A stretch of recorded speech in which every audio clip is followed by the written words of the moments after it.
Good morning, good morning, good morning. So it's an exciting Monday over here. And so I've been excited to share this. Excited. I use that word like 100 times today. Who here has seen our Shrug AI app? Anybody? Some. All right, so here's the deal. Do you know how you often all ask me, Shrug, what would I say when somebody blanks? I was out with a client, I had this happen. What do I do? Right? Because real estate is a real-time business. It's not something that happens in the comfort of your living room or always sitting like Sarah's at her office chair diligently, right? If you're in here all day and you're not out there on the ground and on the street, you're not making money.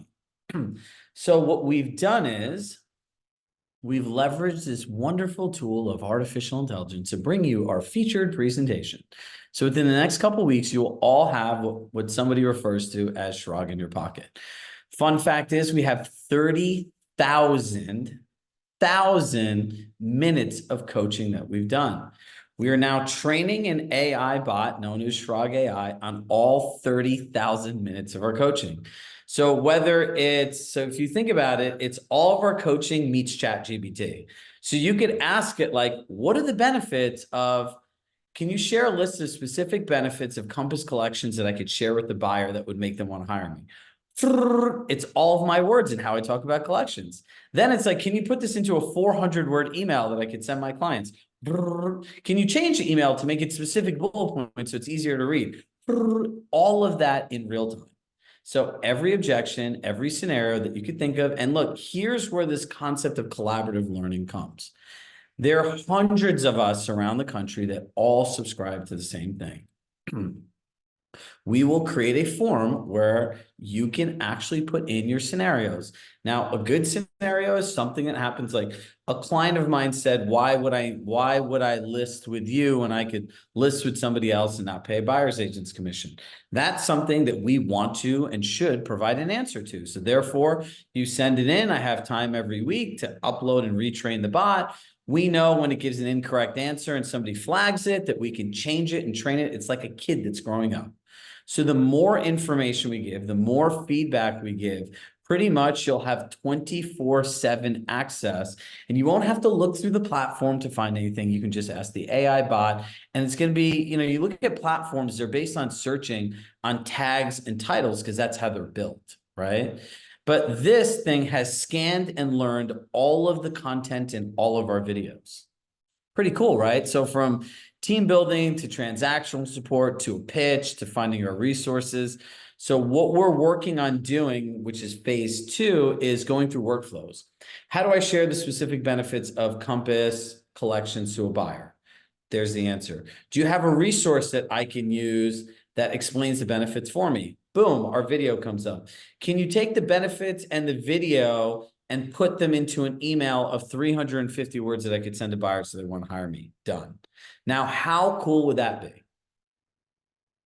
So this is how you properly leverage modern technology. So if we live in a world of innovation, and there's one thing anyone that's known me for a long time knows, I am not okay with everything just staying the same because the world for you is changing faster than it's ever been before. And what I truly believe is a world of the best trained salespeople. Now, what is a salesperson? A person that has effective conversations to help another person get exactly what they want in the way that they want it. Isn't that what we teach you all how to do every day? So all of you are going to be uniquely qualified to be able to support people in a different way. Now, I did this thing of this little AI hack that we did this morning. Who on the live? Martha, where's Martha? Martha was here. Martha, how cool was the call this morning on live prospecting and how to use AI? It was so cool that I actually ordered it and I'm anxiously waiting for it to arrive. So if all of you want to be more productive, eliminate the need to literally hire someone and pay somebody, eliminate human error, provide a better experience, get paid more money, make sure you join live prospecting. And I'm going to walk you through this. And this might be one of like the coolest things. Like Cherish a Smile today just makes my day. I love seeing that excitement in people's eyes, right? So look, the world is filled with action takers, innovators, and people that actually, quite frankly, want to do shit and just not live in their brain. So, all right, let's get into the buyer's agent's commission. Bear with me here as I share my screen.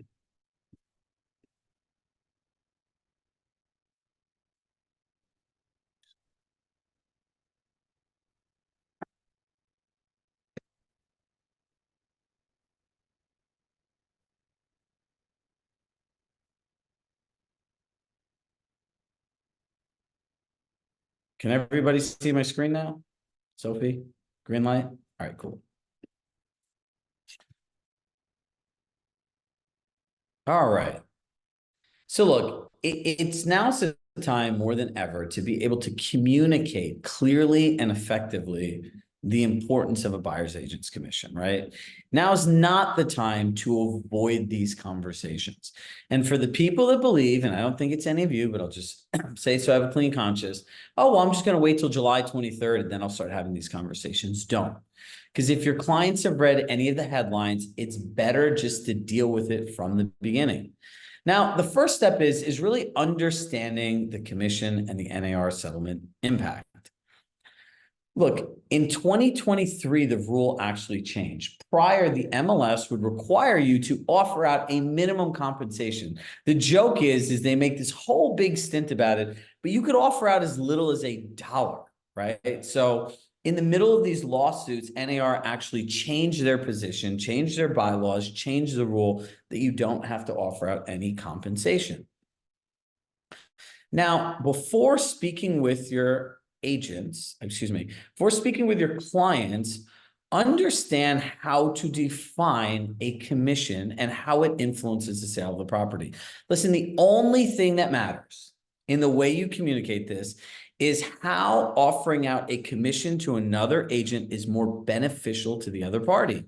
Thus, the resurrection of Realtor.com, they actually have a really good ad campaign that Richard Barton, the CEO of Zillow, they're even agreeing and supporting it, right? So look, I believe agents are essential, and not to put myself on any kind of pedestal different than anyone else. I consider myself somebody who sold real estate. I know how to run comps. I have ran a brokerage. I sold my brokerage to Compass. I've run a coaching company. I've done 15,000 plus hours of these sessions, and I work with some of the most successful agents across every different market you could think of. And I still need an agent if I buy a property, right? So if I need an agent, I have all of this industry and actual transactional knowledge. What makes us believe that other people don't? Well, that's the gap, right? Is understanding how to communicate that to somebody in a simple, easy to digest way. So a buyer's agent compensation, previously known to all of us today as a commission, is a sales incentive. People have been using sales incentives from the beginning of time to drive increased attention, awareness, and sales of a product or service. Now, close your eyes and picture the scenario. You walk into Bloomingdale's and you need to buy a business suit. Very similar to a person going on the market and being able to find a home, right? There's different brands, there's different choices, there's different options. There's 3 different brands. Look at this as 3 different properties. Hermes, they offer out no discount, thus no sales incentive. You go to Gucci, they offer a 10% discount or a 10% sales incentive. Burberry offers a 30% discount, thus a 30% sales incentive. Mr. and Mrs. Seller, which one of these brands are you most likely to go to and why to look for a business suit? And they're going to say, well, probably we'll go to the Burberry one first and say, offer out that 30% sales incentive to see if we could find if it fits our needs. Then if we can't find it, we'll go to Gucci. Then if we can't get it to Hermes, but if we need a designer suit because we're going to a certain type of event and we have to work within something that covers, 30% of the cost or a sales incentive, which is your buyer's agent's commission, we're probably going to shop and find something within Burberry. Does that make sense? Hit yes, if that completely makes sense to all of you. If you don't have money for a commission, guess what? You're not going to be shopping at properties that don't offer a commission. Now, I'll share another quick story with you. When I started in real estate, I worked at a new construction development in Yonkers, New York. Yonkers borders the boogie down Bronx. So I got tons of first-time buyers that had great income and no money in their bank account. So they'd want to buy a $600,000 house. Well, we'd get to the finance conversation. Well, what do you have? Got like 30 grand, Chirag, and like some money aside if something goes wrong. Well, do you have any money for closing costs? No. So essentially, we'd have to go to properties that would accept 3.5% down and would give a 6% seller concession, because closing costs in New York, especially Westchester County, because of bank escrows, title insurance costs, are close to 5 to 6%. So I would have to tell these people in a nice, constructive way, look, if you're going to the house that everybody wants, that's turnkey, that's move-in ready, and you're getting offers that are 20%, 30%, no mortgage contingency, waiving all the things, and they have their own closing cost money, it's going to be very hard to compete. So these people all found homes, and there were dozens and dozens and dozens of them that fit their criteria. For those of you who don't understand this visualization of sales incentives and shopping for a business suit, drop your question, I'll answer it in the end. So how to structure commission logistics. Seller paid closing costs, concession. So on the MLS, there'll no longer be a compensation tab, supposedly, and they'll just start offering out concessions. Well, a concession can be used for closing costs, and that brings you to the next one, is financing. HUD approved closing costs. So if your commission is part of the closing fees, it's submitted as an invoice to the attorney at closing, it can get paid out of the concession. Financing. So what a lot of people don't realize is on a traditional loan, if you do 10% down, you get a 3% concession. You do 20% down, you can get a 6% concession. You do 25% or more down, you can get a 9% concession. So there are lots of different options. Now, cash to buyer, they could pay you their full commission or part of your commission, depending on the incentive that's offered. And then offer of compensation is a blanket percentage. Again, if they offer 2% and you're charging 3%, they're going to have to pay the 1% difference, right? One of the big changes is if you have a 2% compensation and they're offering out 3%, does the 1% go to the buyer? Does it go to the seller? Like, these are the different logistical things I wouldn't like hyperly obsess about, but are things that are going to become common. All right, so now you need to understand the 3 types of sellers that they are. There's the advocate, the person that sees value in what you do, right? They're acknowledging it. These people will commonly say, listen, I understand all this stuff in headlines, but if it's okay with you, I want to do things the way they've always been done. I don't need to change it. I'm happy to sell my home. I know I'm like in a great equity position to get more than I've ever dreamed of. The opportunists. Now, these are the types of people that will find any reason on earth to try to cut your commission. Buyer doesn't pay what they want, cut your commission. You made some small mistake or things that they hallucinated wrong, cut your commission. These are the people that you can show 1,000 houses to that will still try to go to a listing agent and cut a deal behind your back. The opportunist. And then there's the questioner. And this is, I think, the largest group of people today. People that are open-minded, that want to have a commission conversation before taking a position, right? It's fair to say if you were paying a $50,000, $60,000 commission, $40,000 commission on $1 million property, and you saw these headlines, you'd want to talk about it and see if it even made sense for you to save money. Because look, in life, number one, you get what you pay for. Number two, it doesn't always make sense, right? So these are the 3 different types of people. And look, you first need to understand who your client's personality type is before you start explaining commissions and process and everything else. So explaining the commission to your sellers. This is the 3rd step. Now, let's remember our 7 keys to an effective conversation. Number 1, it's always their choice. As soon as you can accept number 1, everything else after that is easy because it's their choice. Number 2, the person asking the questions controls the conversation. If you're just talking and talking and talking, and then they're asking you a question and you're talking and talking, it's called being on defense, not offense. Offense is asking the questions. Number 3 and number 4, everything has to be in the benefit of the other party and always be in agreement. No one wants to hire a non-enthusiastic salesperson. Number 5, no telling, no explaining, no being combative. As David Severin says, what's true for you is true for you, and our job is to meet them where they are. Number 6, never show you're attached to any specific outcome. If they don't want to pay commission, great. If they want to pay commission, great. It does not matter. Number 7, what they choose to do doesn't mean you have to make a compromise. This, I think, is the biggest thing for all of us to focus on a human level.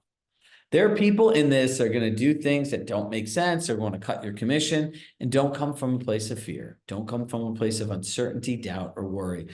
If what they want to do is not in alignment of who you are and how you work, just say no. It's like all those commercials. Just say no to drugs. Chirag Shah Coaching says just say no to bad, unrealistic clients that want you to work in a way that works for them but doesn't work for you. Now, the advocate. As we're getting ready to sign the listing agreement, we need to go through the different options of incentives to offer a buyer's agent commission, a buyer's agent. Would it be okay if I went through different scenarios? Would every deal support you at 100%? Again, listen carefully to what they say and provide guidance based on the current market and their property. Right? Like, really listen to them.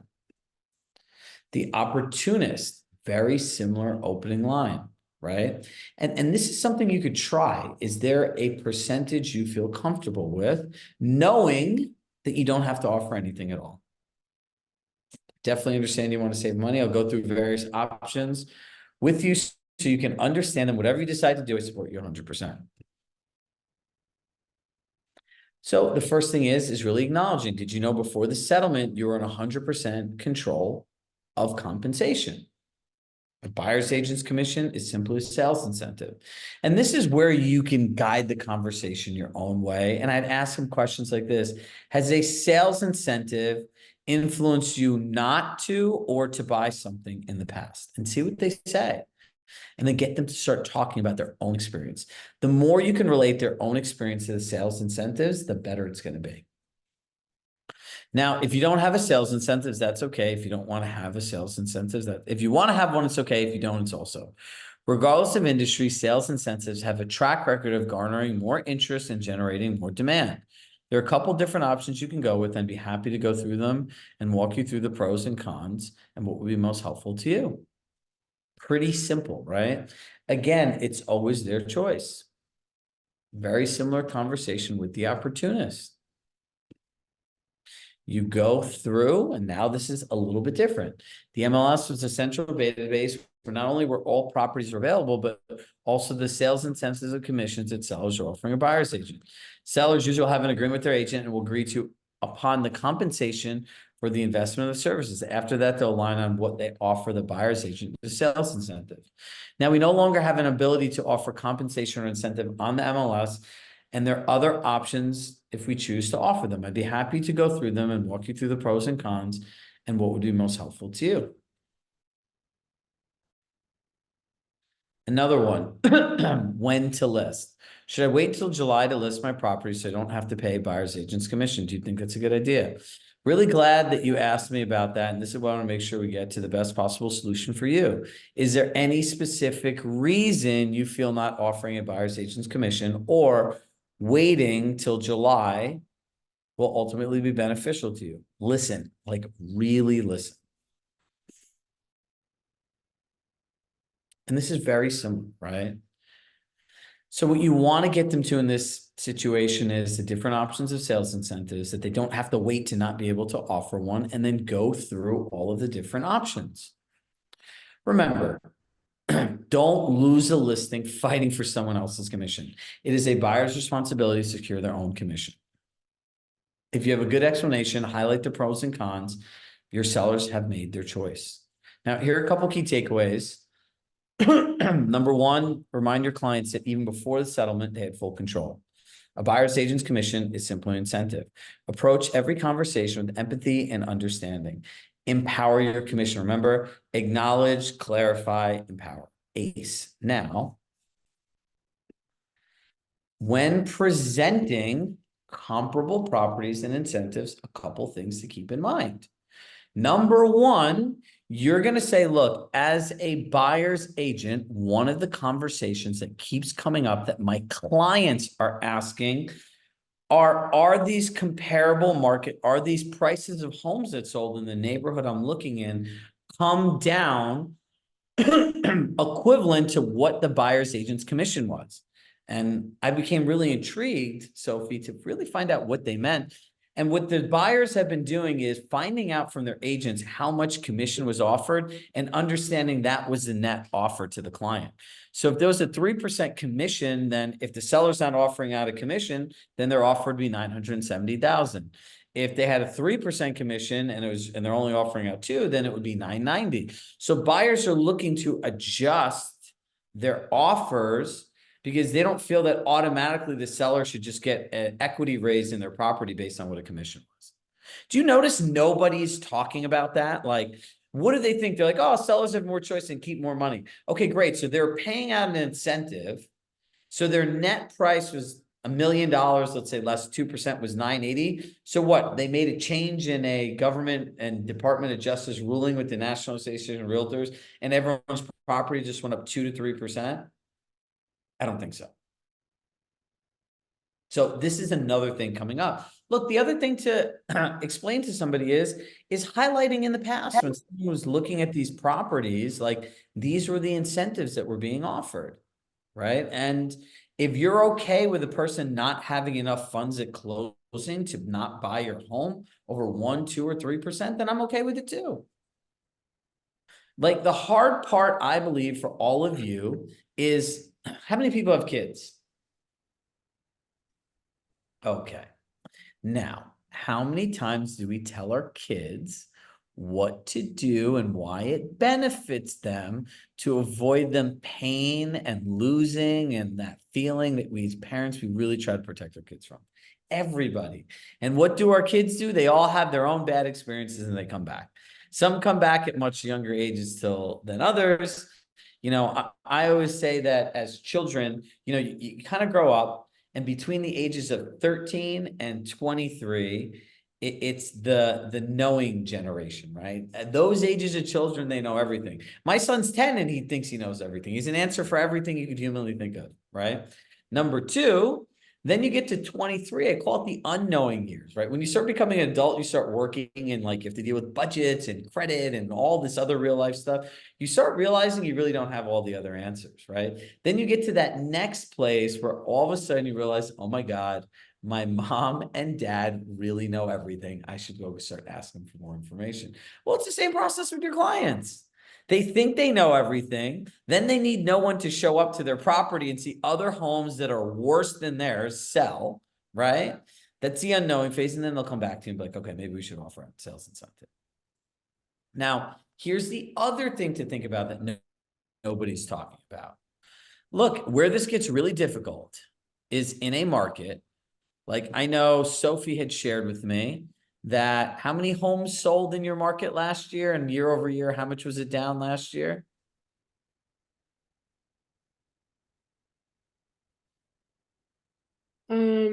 So we're just coming up to prices to last year. Chad Boy's on this call as well, and he's in my office, so he might have something to add. But on an average pre-COVID, we were in Santa Barbara, MLS, we were around 1150 sales. And I think last year we were just around 900. Got it. And how fast do homes sell when they're on the market now? Homes that are priced well are about 14 days. If you get over 14 days, we're starting to see price reductions, or definitely over 30 days price reductions. So now here's what you do. I'm a client, right? I know I have a house in a great neighborhood, even in other markets or homes like, you go to Florida, things, post-COVID, during COVID seems like, and I'm going to say, look, I see my home's worth $1 million. I'm okay listing it at 990, 990, 985. I know I'm going to garner multiple interests, multiple offers. Every home that's sold in my neighborhood in the last 6 months, because they don't really turn over turn over often, Chirag, sell in less than a week for 5 to 10 offers. So why should I offer out a sales incentive? And do you know what at that point you say? You don't have to. Oh, what? Why would I do that? Well, let me walk you through the difference. Here are the things that a buyer's agent does. You know that value proposition thing that you explain to buyers what you do for the compensation you make, right? How many people have a buyer's agent checklist that they use? Great. I would say, here are the things that I do with the buyer. These are all the steps in my internal checklist. Here, take a look. If you feel comfortable with somebody doing this themselves, unrepresented, knowing that you're going to count on the money to go somewhere else by this specific day for this motivation and this thing you're excited about, and you want to take that chance, no problem. But to be very clear, you had hired me to represent you in the transaction, correct? And they go, yes. I am not willing to give up my fiduciary responsibility in guiding you. And just want to be clear, like, here's the things that I'm doing for you, your seller checklist, right? These are all my internal things. You don't have to look at all the little things, but this is what I'm doing in exchange for the compensation you're paying me. If there's something outside of this, just like the outside of original scope of work with an attorney, a contractor, or any other person that you work with, there are additional fees and charges. So if you're okay with this, I'm okay with this too. But I just want to go through the pros and cons. And you see what they say.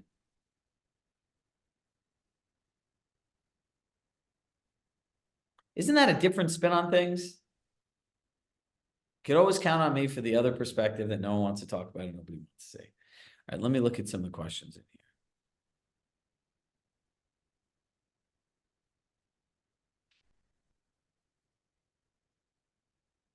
Why are the slides posted after the call? Because we want you to go through the training and then start looking at the slides. What we find, Gary, is at many, many moons ago, we did share the slides before, and some people would read them and start asking questions on the next slides and everything else like that, and it would literally throw the whole group off. Oh, where are the slides? I thought, why? All right, so now I've actually admitted in a public setting that I'm partially dyslexic. They should be under the videos. So here's, all right, so who here, if you don't have any more questions, does anyone want to take a stab and see what this actual AI bot looks like? Let's see. Yes? You want to say it? There's no excitement. I'm not going to show it to you. There we go. Guys, we all have to have fun during this process, right? Like, fun is a key ingredient in all of this. So give me 1 second.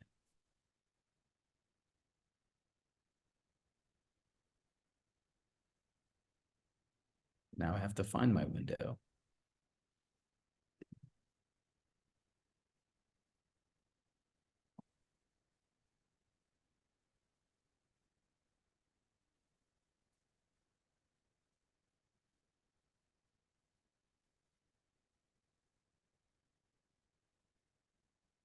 Bear with me here.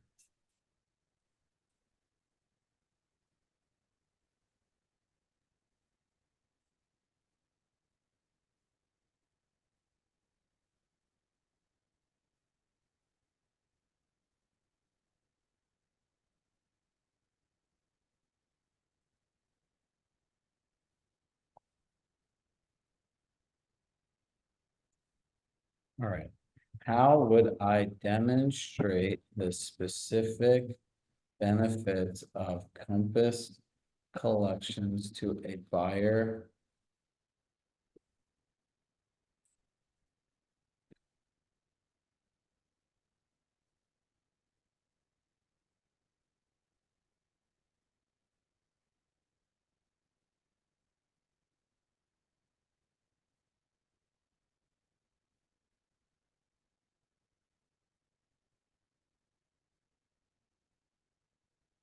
My internet is slow here today, so my apologies.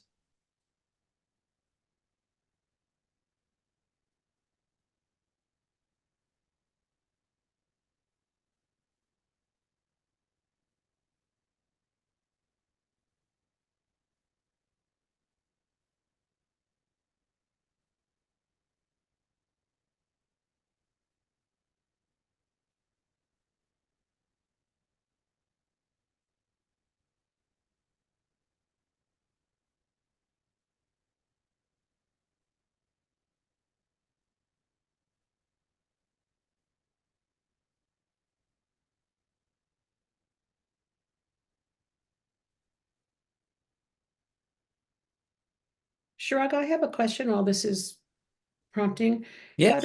How does your AI differ from the Compass AI so that we don't have to So go back. my AI is specifically trained on all of our coaching. So as you can see, the ways that they talk about it are actually my own words. So we've uploaded and are in the process of uploading all of our content so that when you ask it a question, like, can I have a script on this? Can I answer this objection or everything else? Like it's here. And then we can start seeing what the answers are and start retraining the model as necessary. So we want to get to a world where you could ask it like, how do I highlight the benefits of Compass Collections to a buyer? Boom. Do you have a resource that you have in your library that I could share the benefits with the client? Boom, the video goes. Can you take the benefits plus the resource provided and write a 400-word email that I could send to a new buyer that I've never spoken to before? Email done, link in there. Like those, that's the world we're getting into. Right. So Compass AI integrates with its platform, but like even to, let's see. I don't know if this is in here. How to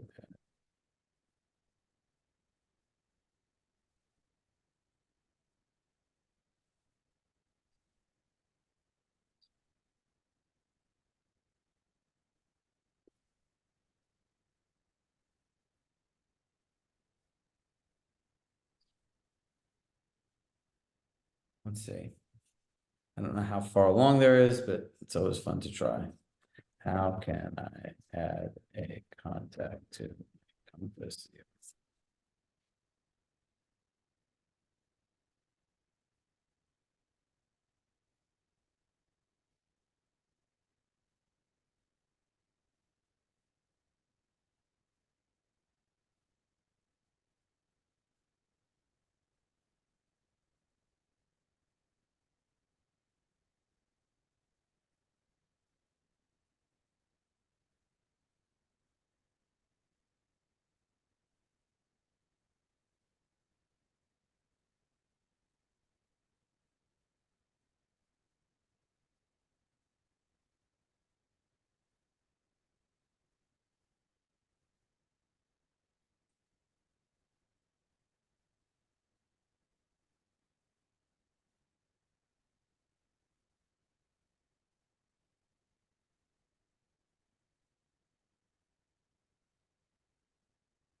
See, so now we know, right, that when this prompt comes up, that we have to link a video to it because we do have a video that does that, right? So this is essentially how we're going to train Shrug AI to be able to answer your questions, right? So if you were doing this, it would say, hey, Shrug, like I just put this question in. I've seen the training on your platform. The video is not available. Great. Now we can go back, see the question, see the prompt, and now I can go in here and update it.